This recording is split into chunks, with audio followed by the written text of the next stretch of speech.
What are we? I think we have the right to ask. I think we have the right to never stop.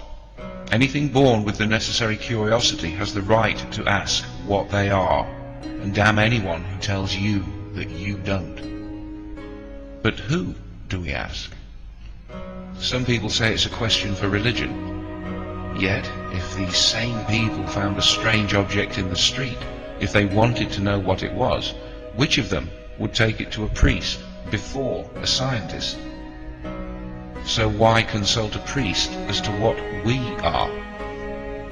And what answers do we get if we do? And how do those answers affect us? The most popular religions, the three Abrahamic religions, are pretty much all in agreement. You're the shameful, sinful creature willed into existence by an all-powerful, all-knowing, perfect God so that he can forgive you for not being perfect. He's in love with you, and he just wants you to love, worship, and obey him back forever. To accept this, as free humans, we must accept that it is right for us to kneel and worship. And to accept that, we must accept somewhere in our being the idea that we are lesser, even shameful creatures who should beg their Maker to forgive them for not being what they could not be. These religions will tell you what you are, but they'll also tell you what to think and what not to think, who to trust, who and what to love, which part of a thief to cut off, which part of a baby to cut off, and with which hand to wipe your arse. The good news is that in all of his books, when God speaks in any verifiable detail at all about how we came to be, he gets every detail wrong. Maybe he was wrong when he said we should be ashamed of ourselves. Where is the God so perfect it wouldn't want us to kneel? Where is the God so perfect they couldn't bear the sight of us on our knees? If I'd made 1,000,000 tiny robots and programmed them to love me, to worship me, to sing songs about me, and to weep at the sight of my perfection, you'd call me at least twisted. So it's not that religion tries to force God on everyone, it's that the God they're usually pushing is insane, and it rubs off on the rest of us.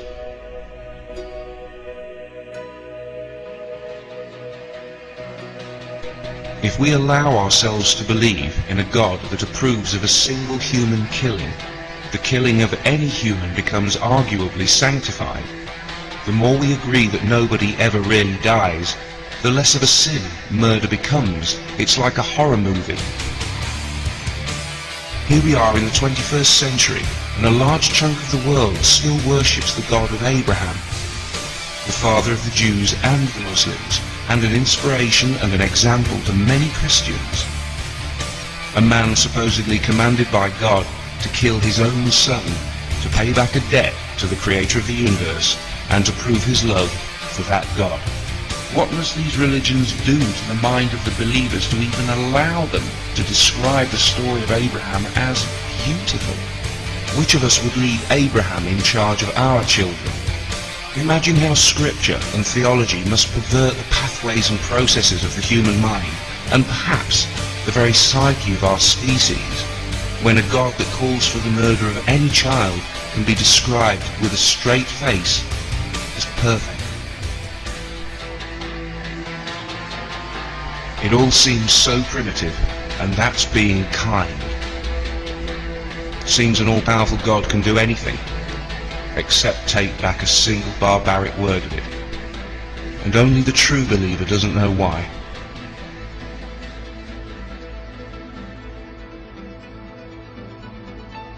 Instead of asking a God what the universe is, we can ask the universe directly, through science. Unlike God, the universe will answer, in a way, in numbers, measurements, and readings. Numbers can be wrong, but unlike words, they never lie. Mistakes will always be made, but it will be the numbers that eventually expose the error. Numbers have told us what the gods never could. And billions of answers later, we've gone from rubbing two sticks together to colliding protons head-on at close to the speed of light. The numbers conceptually allow us to go to places we will never go, and see things no eye could ever see. The center of a star, the formation of the first atom. What people don't understand is that when we refine our understanding of a single atom in a laboratory on Earth, we see every star in the universe more clearly than we did before. It would be poetic if it weren't true. But does it being true take away any of its poetry? You might say I have faith in numbers, and my answer would be, you take your holy book, I'll take a parachute, and I'll see you at the bottom of the cliff. The numbers tell us that we are animals, we are atoms, and we are energy. We don't know where the energy came from, but 14 billion years of purely natural cause and effect does not suggest a perfect supernatural first cause. It would be unnecessarily demeaning, woefully incomplete and simplistically inaccurate to think of ourselves as just energy, just atoms, or just an animal. A flash of lightning can't build a hospital. And we can't be just atoms unless you can fairly describe music as just sound waves. And it's hard to see any animal as just an animal when you think of the big picture and you think of how rare life might be and how vanishingly rare intelligent life probably is. And when you're aware of what big time can do, it's hard to see even a microbe as just a microbe, because it may not always be a microbe. I doubt this weighs heavily on the mind of the dolphin or the ape when they come to our assistance, or on ours as we try to help them. It's just instinct. But fish don't do it. Reptiles don't. Birds don't. While empathy seems common amongst intelligent social animals. But if we feel something that compels us to act, who are we to say that they don't feel something that we might recognize as love? And if we go to heaven, why can't they? What are we, ultimately? I don't know. But isn't that freedom? Think about it. No one can tell you what to do if no one even knows what you are. You're more free than you think. Dear children of Abraham, or those that would emulate the faith of Abraham, I'm not saying there wasn't a creator. I just can't believe a mind that could or would make this universe would share exactly the same insecurities, the same need for respect and recognition, the same demand for loyalty, submission and obedience, and the same murderous rage as the worst of human kings and your average alpha male chimpanzee. What are you worshipping? Forgive me. It's hard to be pro-understanding without being perceived as a militant atheist. I wonder if you can figure out why that is. From a high vantage point, by the light of a star, you can see a long way, 13.7 billion light years to be exact, whereas deep in darkness you cannot see what is right in front of your face.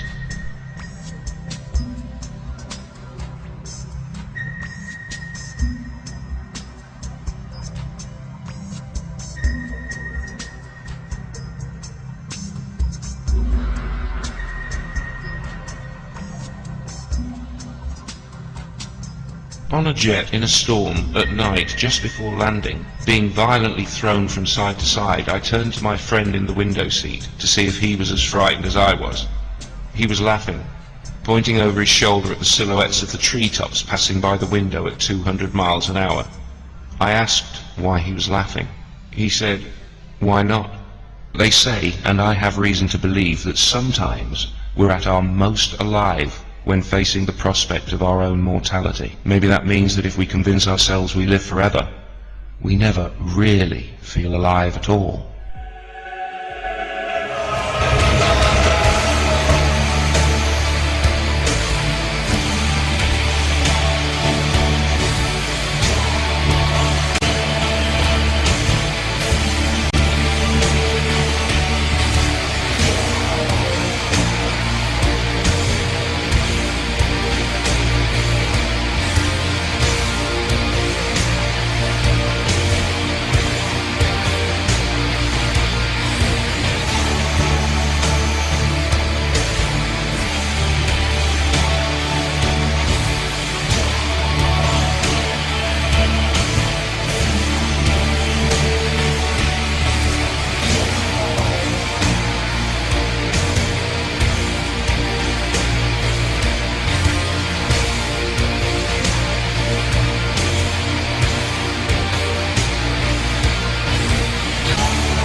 children of Abraham, as kind and as good as you are inside, and as highly as I value those attributes, by being a follower of the Abrahamic God, you are essentially telling me that the creator of the universe once roamed this planet, pointed at a human child and said, "Kill that for me." What am I supposed to do? Tell you that you may have a point?